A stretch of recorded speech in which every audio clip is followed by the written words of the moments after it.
Hey guys, welcome back to another episode of Outback Gamehouse, Lord of the Rings, Heroes of Middle Earth.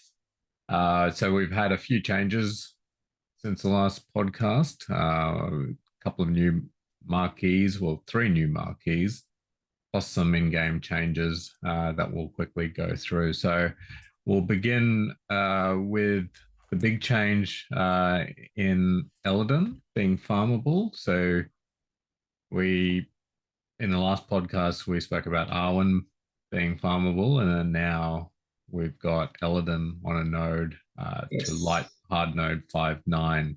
Yes. I actually have this node done this time. Yeah, so that was a pleasant surprise actually. So obviously, hard chapter for Shadow is quite a challenge. Yes. Light, not so much, especially if you have Elrond Yeah. and Rivendell. They just Yeah, like they I just carry finished. you. I did done like as soon as I had Elrond on luck. So Yeah. yeah, I immediately started farming him. Actually, I've Mhm. even started refreshing his nodes as well. Yeah. Trying to get him to 6 star. Yes. But yeah, I mean, are you close to 6 star, or are you still pretty much just? I'm not very close to 6 star. I only just got like the 5 star unlock, so I think I'm only like 6 shards or so. Same with Arwen, but I haven't actually got to her node yet with my Isengard team, painfully. Still working on that.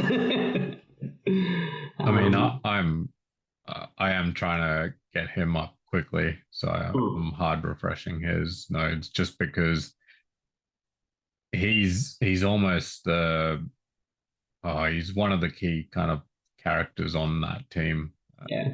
And even regardless, even if he's not, like, even if you don't have Elrond, he's still really good for the Rangers. Yeah, yeah. So Yeah.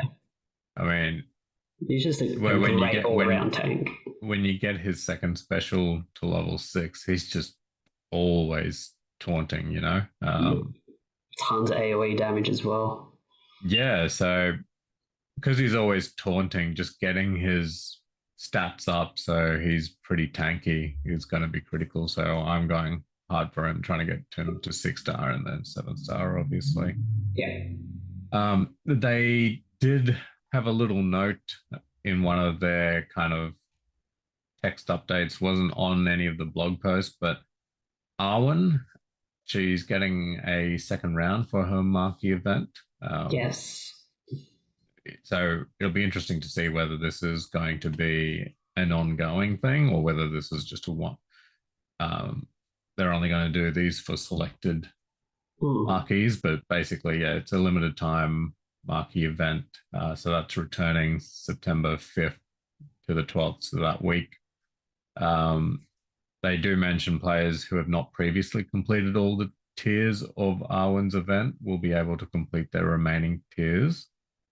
Players who have completed all tiers of Arwen's adventure will see the marquee event. However, all their tiers will show as complete and they will not be able to claim the rewards again. Yeah, it's fair. Tier 6, which previously required a 5 star Arwen, is no longer available. That's with the green ability materials, isn't it? Yeah, that's the Right. like for each of the marquee events, the one that you need Yeah. to The spend 5 star. Yeah. gems and get them to 5 star, and then the reward was green bottles. Right. So that particular tier is no longer available. It's interesting that they're even doing this, to be honest, and it's great for newer players. But they don't really do this on Galaxy of Heroes. They bring back a marquee event before a legendary release or a I'm not quite sure about Galactic Legends. I don't think Galactic Legends, but yeah, usually legendaries they kind of just bring back the marquees for like maybe a week or so. Yeah, not ever really usually just randomly like this. So yeah, well, so for free to play players, the only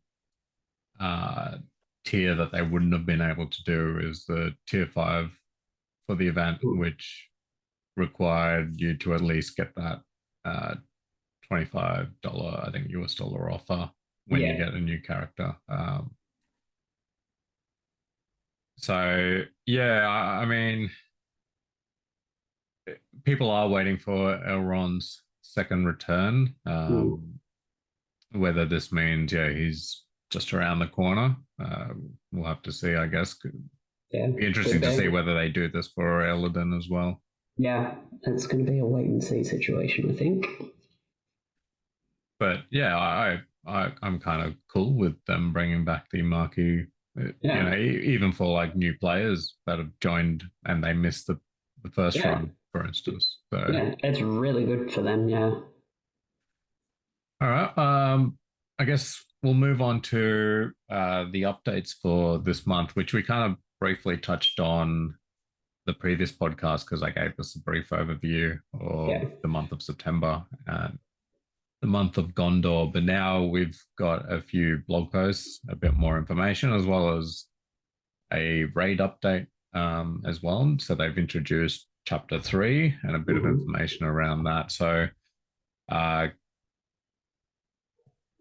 basically coming to Chapter the Moria Raid, they kind of call it Blades in the Dark, which they say will be available mid to late September. Now, with that, there's the mechanic that they talk about, and it'll go back to being like a wave of orcs again. Without the bomber, thankfully. Without the bomber. So the mechanic there is capture. So the orcs will try to mark one of your characters and then try to capture them. So they recommend bringing characters that are adept at taunting and healing. So they reckon those two skill sets is going to be critical for the raid. Yeah. Which will be interesting. So marking, a lot of characters, you know, in the game do marking. So you've got Merry, sorry. So Merry, one of his abilities, he applies marks. And mark basically is like a forced taunt on the enemy. So, you know, and it comes in handy when I use Merry or when I use Ara even now.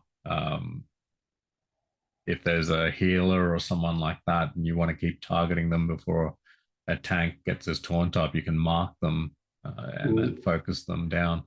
I'm just waiting until we get a Jedi Knight Revan in this game who can target past taunts and just put marked on anybody, and he gets his whole team to assist as well.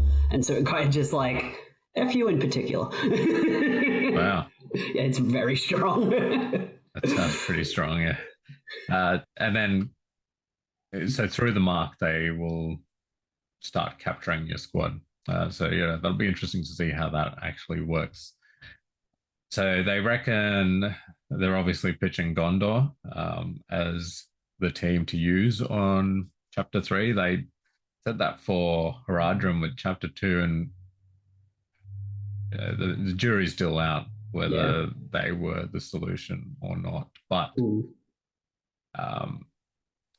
basically with Gondor, they are boasting, you know, using immunity that they gain and also extra block chance. So obviously with immunity, they can resist the marks, stop that from happening. And then also with the block chance as well, that should assist as well. Plus they've got two tanks, well, two people that taunt Ara and Boromir. So, you know, it's, I mean, on paper, they do look like they could do well on that raid based on the mechanics. I'm just a bit concerned about, they say that Chapter 3, you'll need to bring characters adept at taunting and healing. Which we'll get to later, but the entire squad of Gondor, there's not really any healing, like, at all. besides from regenerations from Denethor.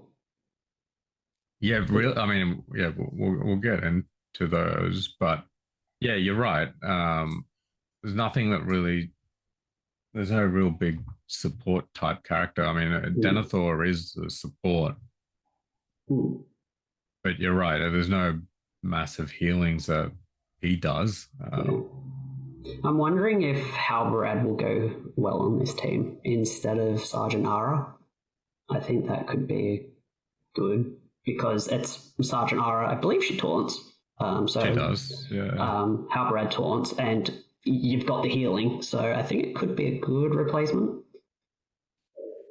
I've seen that suggestion. I've also seen a suggestion in dropping Erendil for Halbarad as well. I don't know about Herendil, because I mean, then your only damage dealer will be Faramir, and to be fair, he does. It looks like he's going to do some pretty decent damage. He's got decent stats. But Boromir is a tank, and then Denethor support. So I feel like Denethor also puts provoke on the person with the highest. Yeah, exactly. It's not in stealth, so I think you're going to need Herendil. I think you're going to need that damage. Otherwise, they're just not really going to get anywhere. But that's just my opinion. Yeah, that's true.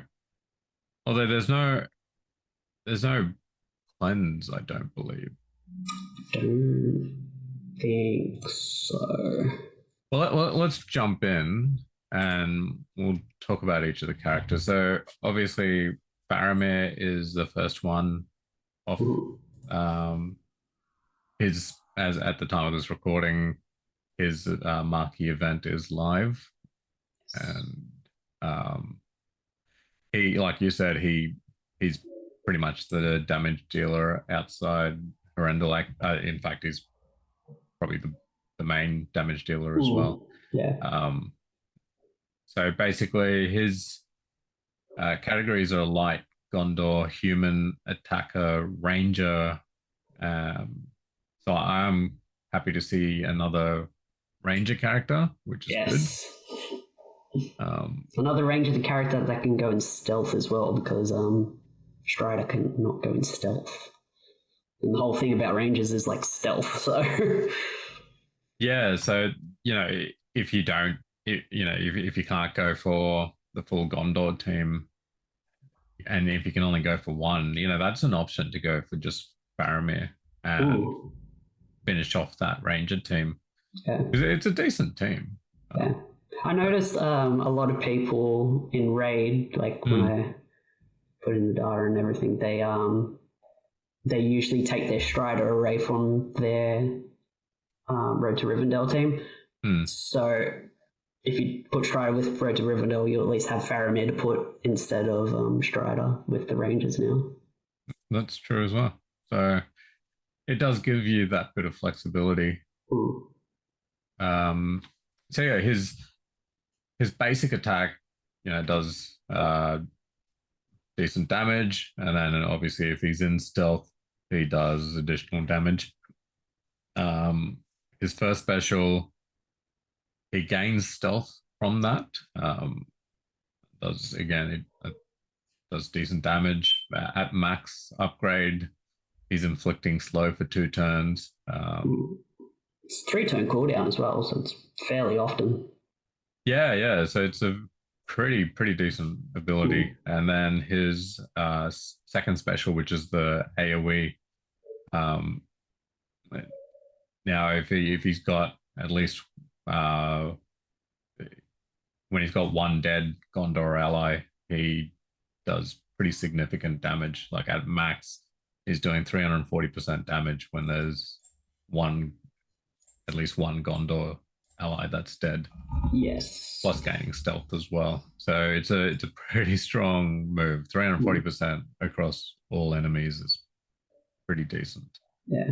I think that's another reason why the team doesn't have healing as well, just because you kind of want some Gondor characters to die. Well, yeah, I mean, Herendil has he gains speed whenever Yeah. someone dies. So they Yeah, speed and do, stamina, I think, yeah. yeah. Well, and same with um, Faramir as well. So his passive, so when he's in stealth, he gains a 20% chance to assist a Gondor or Ranger ally Yeah. when they attack an enemy with Bane. And then that's what you get when it's maxed. Um, he gains 100% turn meter when Boromir dies. Mm. So, yeah, I mean, Kind of looks like they want Boromir to be that sacrifice character, which is ironic. But I mean, good flavor, I guess. um, yeah, it does definitely seem that you kind of want a character to die, and then when that happens, you kind of just blow up the enemy team. So yeah, so that's Faramir. Now Boromir, his event isn't live yet, so that his will come after Faramir's finishes in a few days. yeah, Um, he looks decent as well. So he applies weaken on his basic, does decent damage as well. His first special, that's where he gains his taunt. Also does okay damage, and at max he gains fortitude as well. His second special, which grants might to all Gondor squad members, and also attacks all enemies as well with an AoE. yeah. And then he has a tie-in with Faramir, where he does a little bit extra damage. Yeah. And then at max, he gains Eagle Eye for Faramir as well, which, that helps Faramir do even more damage. Yeah, guarantees to land that his AoE. His crit. Yeah. Yeah. So, yeah, I mean, he's basically a support in a way for Faramir, Yeah. both when he dies and with the Eagle Eye. And his passive, so when a Gondor squad member drops below 50%, he cleanses a Bane. So that's the only real cleanse that I've seen. And then if it's Faramir, he also grants haste and might for one turn. And then at max, he's giving an extra 10% block chance, and then also regeneration as well. So yeah, that's only once per ally. Yeah. It only triggers once in a game per squad member. So I mean, it's decent. So there's no real significant healers in that squad. And then obviously Denethor being the last one. I was curious whether they were going to make him a legendary, but he's not. He will be the leader for the squad, but not a legendary. So it's a 3 marquee release for September. So it's going to be heavy on the wallet.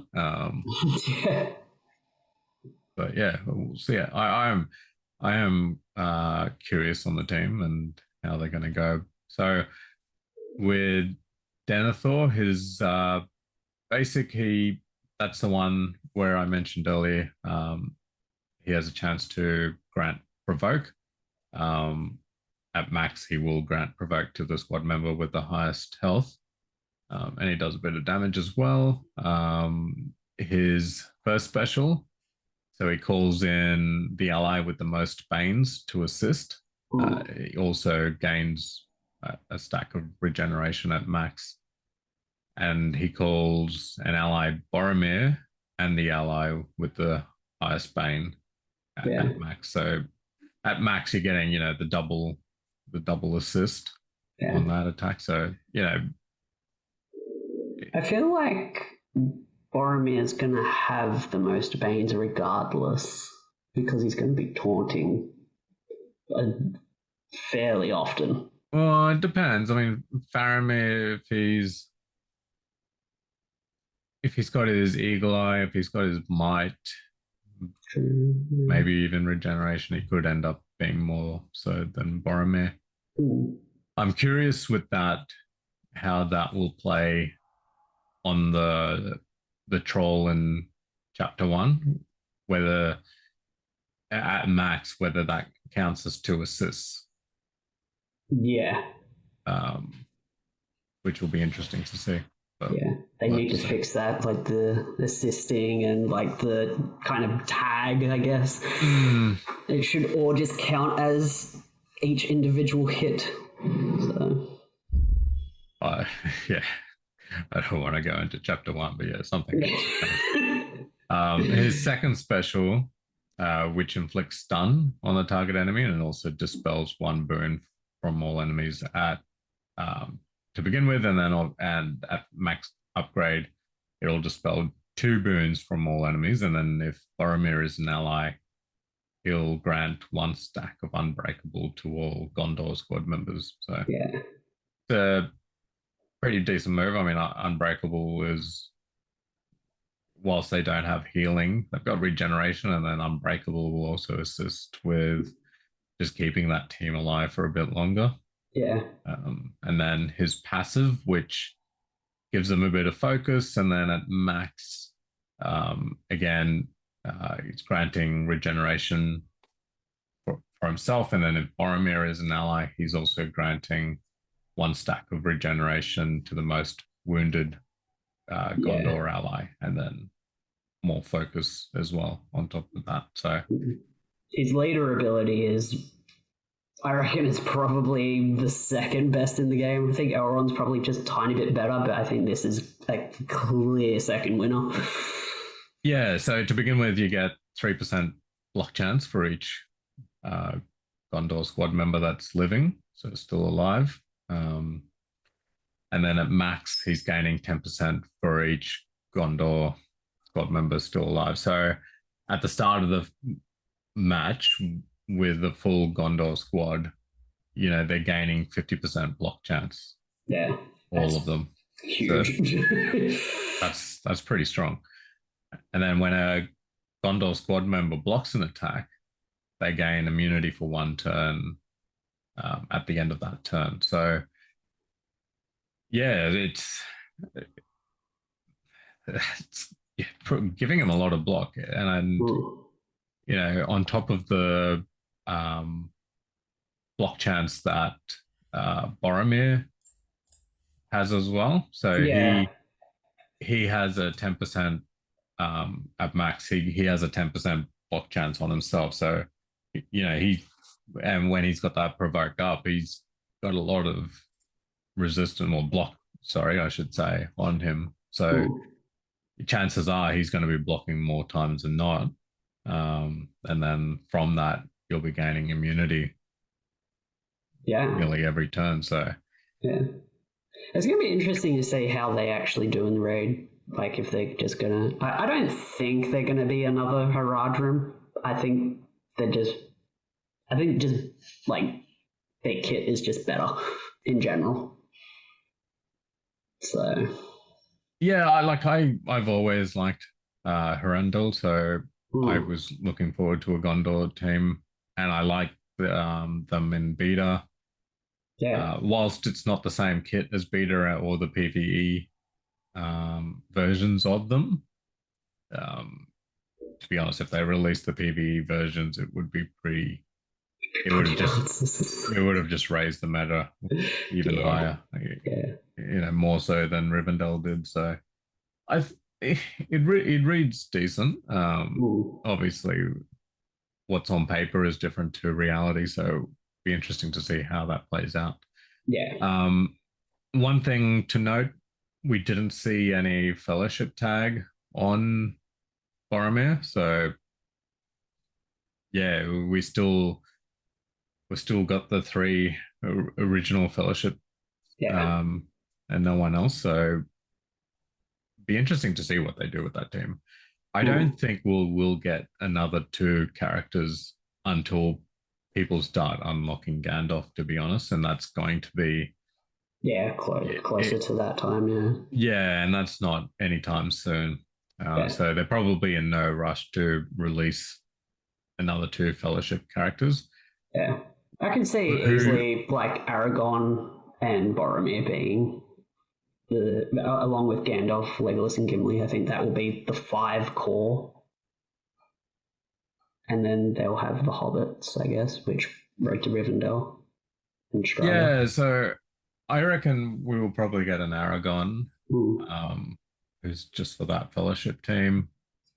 I could see another Boromir character. Yeah, well, this one is very clearly like the pre-fellowship Boromir, like Gondor Captain Boromir. Yeah, they mention in this blog post that this is Boromir before he joins the fellowship. He joined the fellowship, so it's during his time when he was, basically a captain for the Gondor army. So I could see a fellowship version of Boromir, or to be honest, I could even see another Frodo. I'm interested to see what they're going to do with the hobbits. I think it's going to be pretty clear that we'll get like a Pippin, a Gondor Pippin, and a Merry Rohan, or Rohan Merry, sorry. We'll probably get like I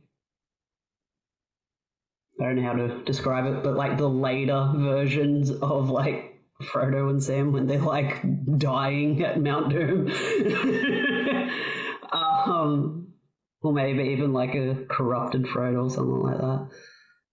But yeah, I think it's going to be interesting to see what they do with the whole squad. I could see like a Golem squad with Frodo and Sam. Yeah, I can see that too. So,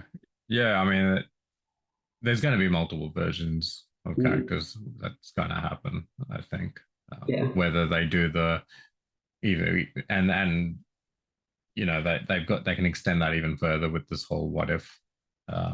Exactly. Characters as well. So maybe they do a what if Boromir took the ring and turned evil. What if Boromir never got shot in the chest 3 times? What if Boromir wasn't played by Sean Bean?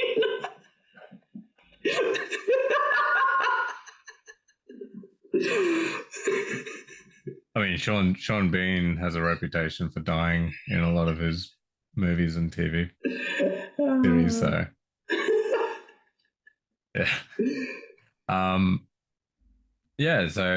it'd be interesting to see what they do there. Web store was also something that was released since our last podcast. Yes. So to do that, you've got to link your game to the EA Connect thing.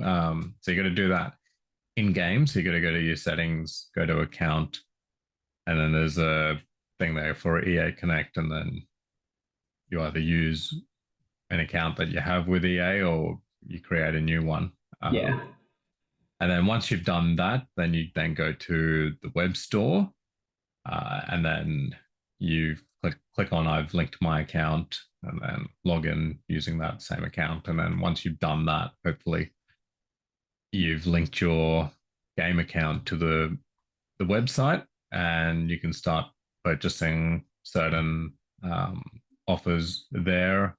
And also there's also a daily, at the moment, they've said it's a limited time thing, but there's a daily chest that you can also claim there. So it's similar. Did they say it's limited? Yeah, they did say it's a limited thing.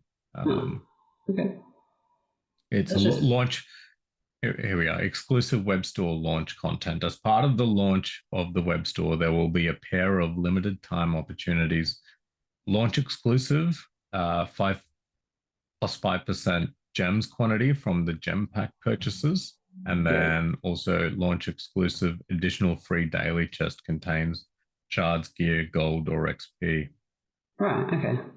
That's different because in Galaxy of Heroes it's just the normal thing. You can just do it every day. It's been out for, I think, close to a year now. Yeah, so it doesn't really say how long that launch exclusivity is going to run for, but yeah, the daily free chest is nice. But also, if you are buying gems, you know that's an additional especially for the big pack. I think you get an extra like 700 gems. Yeah, it's really nice. Yeah. So yeah, I know a lot of the Krakens are making use of that additional 5% and buying multiple packs. Yeah. Because in the long run, it's better for them that way. But yeah, I mean, it's nice.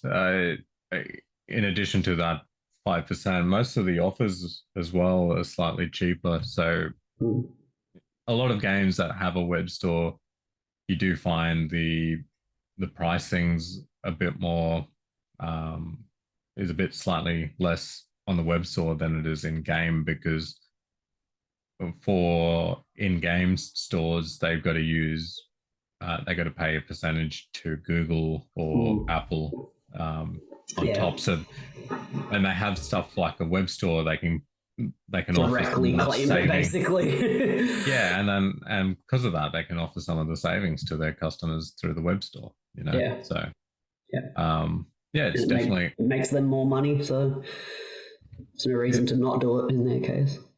Exactly. They've also said there'll be more exclusive content that will be added to the web store. So at the moment, I've found the offers that are in the web store also in game, but then there's also some additional offers that are in game that aren't on the web store. But there will be a time where they'll start doing offers that are in the web store, but you can't see them in game. Yeah. So yeah, it's definitely worth it to get logged in, at least for the free chest to begin with. But if you're a spender, you're getting more value out of your money going through the web store as well. The one thing I do wish they kind of fix is it's a bit clunky. It's a mobile game, so you're going to be playing on, most people, generally speaking, are playing on a mobile. Yeah. They're going to toggle to their mobile web browser, go on the website, and it's a bit clunky when you do it that way. But even if you have the website open on your PC, for instance, or your computer, when you can only be logged in on either the game or the web store at any given time. Yeah. So like I usually jump on my game, for instance, look at the offers there, jump on the web store, and then do a comparison to what's in game and what's in the web store, right? Yeah. For instance, there's at the moment there's a big Misty Knight offer in game, with 100 shards for Bolg, which is pretty decent. If you're a spender and you want Misty Knight's 100 shards, that's a lot of time to try get Bolg shards currently. So if you're willing to spend, that's a very strong offer. I ran onto the web store to see if it's there. It's not in the web store. There's just stuff like that. Yeah. But then you can't jump to and fro without logging yourself on either.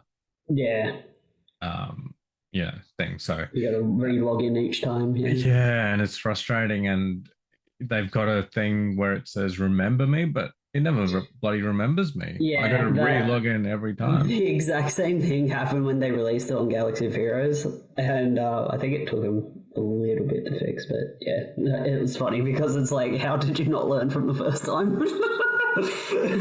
I'm like, are you actually remembering me? Yeah. Remember me. Okay. And then 2 seconds later, who are you? It should be called the Dory store from Finding Nemo. I was like, yeah. So if they kind of fix that a bit of the functionality and the user experience, I think it's a good thing. So otherwise, as our guild, we've finally hit that 72 mil raid reward. Yes. Which is an achievement and a good achievement for the guild. Solid effort, yes. It's a very solid effort. Getting those 5 Gandalf shards starts our slow journey towards unlocking him in a few months' time, but at least A few months, yes.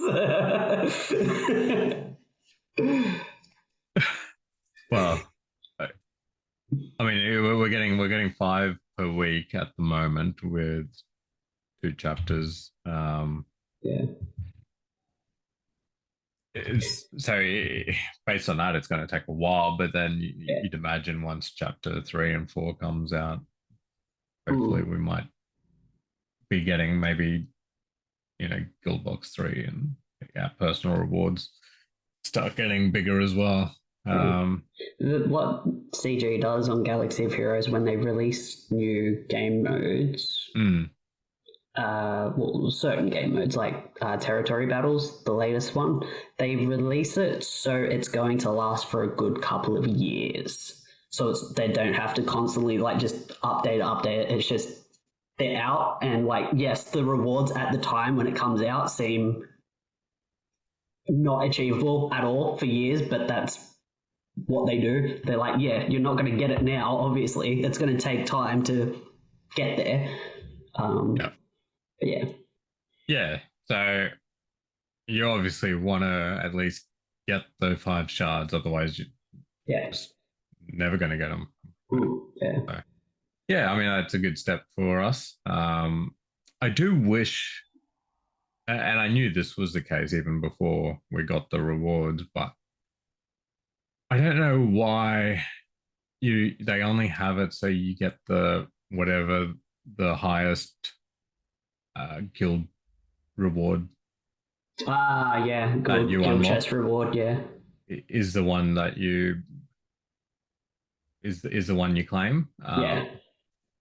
Because getting to 72, it wasn't too much extra effort in the grand scheme of things, but once you start talking about Guild Chest 3 and so forth, the effort that you've gone to and how much resources that you've burnt to get teams up to get those high scores, I don't see why they can't let you claim each guild. Each box, yeah. Or just make it so, if you're only going to claim the latest one, just add the others into it or something like that. Yeah, I mean, it's 300k gold, regardless if you get the first chest or the last. Yeah. It just doesn't seem to justify the effort. Yeah. So I'd like to see an increase in gold at each level. Also XP. The gold's one thing. Gold's fine. They're gating gold, and that's okay, whatever. But you can gain gold through certain means and stuff like that, and doing guild campaign nodes as much as possible. You gain gold in raids and stuff like that. Yeah. But XP, you've got a couple of challenges, 3 challenges per week that you can gain XP there. Yeah. Otherwise, you got to spend gems on that. Yeah. Chest where you get minimal XP for 150 gems. I think there's a tiny bit in the personal rewards as well. And campaign nodes, obviously, but yeah. And nothing to really talk about. Yeah. But yeah, the fact that they're gating, there's 2 kind of bottlenecks or more is a bit annoying. I don't find that the gold one is too bad, to be honest. I find that I'm definitely out of character XP, but gold I'm usually not terrible on. I've got a stack there. Well, if you can't level characters because you got no XP, your gold's going to start building up. But the gear levels take a lot of gold. Ability levels also take a lot of gold. They're not cheap. Nothing is cheap, Yeah. So if you're doing all of those, then your gold quickly diminishes. And glyphs, if it's going to be anything like Galaxy of Heroes, is going to be a massive gold sink. That's pretty much where all your gold goes in Galaxy of Heroes, or credits, or whatever. That's a huge sink. So. But yeah, I mean, I'm happy we're getting the extra shards, but I think that's it. The only difference between the first and second box is the extra 5 shards. Yeah, I think so, yeah. I think ability materials as well, but yeah, pretty much. But yeah, like I said, it's better to get the shards than not. I guess we'll end with a bit of an update for our accounts. I'm still focusing on Haradrim as my shadow team, even though I found it a lot smoother running through Isengard. I didn't get the same score as my Haradrim because they're a lot weaker, but I could see them being just cleaner in terms of their run on chapter 2. Yeah, fair. And we spoke about the reasons in the last podcast, but yeah, kind of wish I did Isengard instead, but yeah, I'm already committed. So I'm gonna see Haradrim through, and then my light squad. I'm now focusing mainly on Gondor, trying to get them up. So at the moment, I'm getting Herendil up. I'm trying to do Boromir's last challenge. It's a bit of his last tier 6 marquee event thing, and that's a bit of a challenge. I've seen a bit of tips from other players, so I will end up getting that, but that doesn't really add any shards or anything like that. That's just more gold and some green bottles, which is still very useful. But yeah, so I'm slowly building them up. I was building, I think I was building, I don't remember what I said I was building in the last episode. May have been the Haradrim and I think it was mainly just Haradrim. Yeah, well, my light team, I think I was doing dwarves. Yes, that's right. Yes. Yeah. It's just I still want to do the dwarves, but I'm gonna go after Gondor, I think, for chapter 3. Malgus has in our guild has invested pretty heavily into his dwarves. He loves his dwarves. Yeah, and then I guess the only other character is Legolas. I've seen people do good scores with their Rivendell team and Legolas as the 5th. I'm pretty sure someone in our guild got 900k on chapter 2 on difficulty 3 with elves plus Legolas. Yeah, so I was using Lomian, and Lomian does well. Yeah, but it really comes down to toppling that troll. Yeah. On his second, and then again on his third, and Legolas, when he's built up, does more damage than Lomian. So I was talking to you about this, but I wonder if it's going to be worth using Lomian and Legolas in place of Arwen, or if Arwen's going to be necessary for the nimble that she provides and just the cleansing and the little bit of regens that she throws out. I wonder if you can just go full kind of glass cannon build, or if Arwen is like that necessary. Yeah, it's because hard to like say. When the troll enrages and he does that hit and you evade it, it's huge. It makes such a difference because it can just one shot a character. I don't think it's hard to underestimate that nimble that she does. Plus her cleanse and regen. So it keeps that team going, I guess. Yeah. But then the big thing is also the turn meter leading to 2 hits for her. Like I can usually use her and then use her again, which is pretty strong. And that move removes and that move that as well. And that move dispels 2 boons. Yeah. So either on the troll, she's removing 2 of his boons, or she's, if on one of the orc supports, if one of them's the guard, she's getting rid of his taunt. It's it's one to test. It could work removing her and going just full blast damage. Yeah. But see, I haven't built up my Legolas, so I can't test it. So I'm hoping someone else will. I'm sure someone yeah. can, and probably we will. Yeah. But yeah, I think it's hard to go past Arwen in terms of what she offers. She definitely provides very strong utility for chapter 2. Yeah. Yeah, I mean, especially when he goes off and launches the rocks at your team, you really need to bounce back from that. Yeah. So you kind of obviously you need Elrond, but you need her as well, I think, for that. Ooh, yeah. And speaking of Elrond, it's going to be interesting.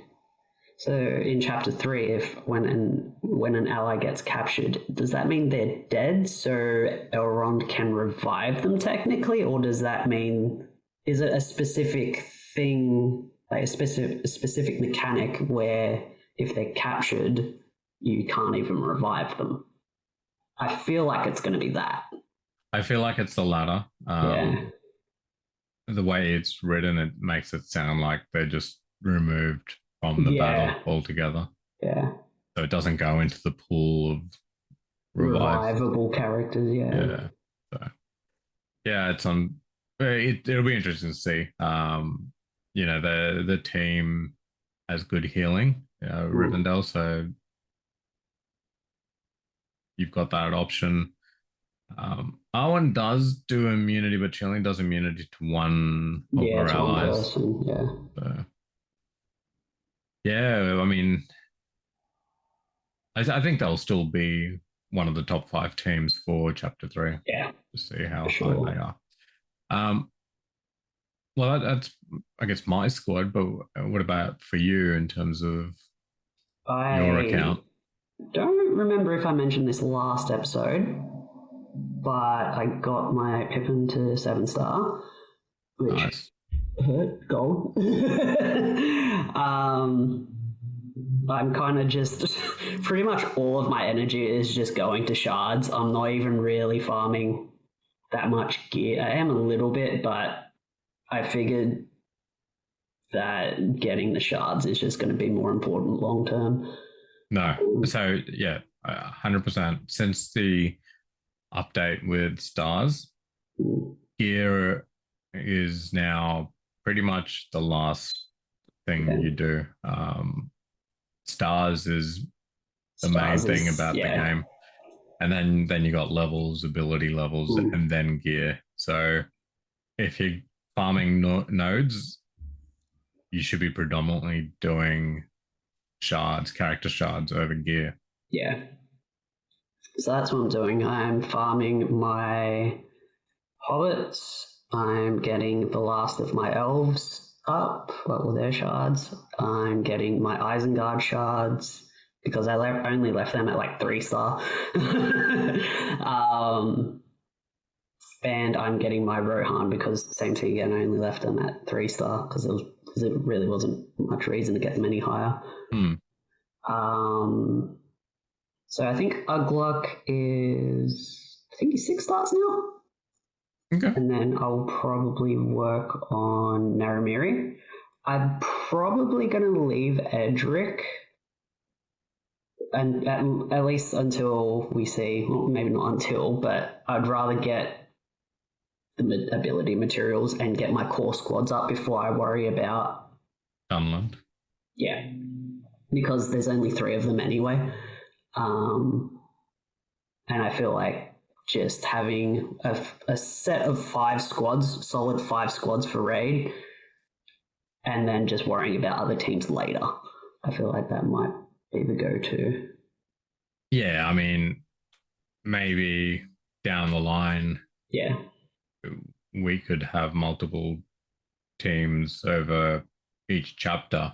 Yeah. But I think to begin with, the smart play is to have just 5 different teams, or 5 specific teams that you use for each across all the chapters. Yeah. It's just too costly as it stands to have a different set of 5 for each chapter. So, So, you could have chapter 1 that your Rivendell do. Yeah. They're your main team that get you that 900k and score as well. Yeah. And then chapter 2 could be Isengard, for instance. And then chapter 3 could be Gondor. Yeah. So you got like a 900k team on each chapter, and then you slowly build the others, so then they then become also 100%. Yeah, that's why I mean, like, I'll definitely go back and get Edric, but I think getting the shards and then getting the purple ability materials is going to just be that bit more important than getting shards for a character I'm probably not going to use till later down the line. Guild campaign. It is quick, to be fair. Yeah, I've never really stressed too much about. Yeah. It's more the hard nodes that you got to refresh. Yeah, like if I was worrying about the guild, like the Dunlin characters, for instance, it wouldn't be Edric that I'd be trying to hard farm. Like I'd be trying to get up Alreda or Wex, for instance. They're the two that I'd be farming just to get ahead of the curve. Yeah. Because they're both on campaign nodes and not guild nodes. Because, realistically, I think... so I do 3 guild refreshes, the 3 100s. And I think with that, it should take roughly about 2 weeks-ish to get a character from 0 to 7. Okay. I think, roughly. I'm pretty sure that's what it is in Galaxy of Heroes anyway, and it's pretty much the same here from what I'm seeing. Yeah. So it's definitely not like a panic farm type of situation. It's just like I can go grab it. It's not going to take that long. Yeah. In the grand scheme of things. But yeah, I have got to the Shadow Hard campaigns. So just slowly getting my Isengard more and more. And hopefully can get that Arwen node within the next few days, hopefully. Okay. Going to be refreshing Elledan and Arwen, get them to at least 6 stars, and I'm not sure if I should go for 7, like if I should just keep refreshing, like double refreshing and go to 7, or just take 6 and then the next time Elrond comes around, get 7 that way. Kind of depends. I feel like people are going to be wailing a bit more for the shards because the stars are just so much more important. They are. Yeah. I'm trying to get 7 stars. So it's really going to come down to Arwen and Elladan if I can get them quickly to 7 stars. Yeah. Because Elroy here is 7 stars. Lomian is almost 7 stars. Yeah.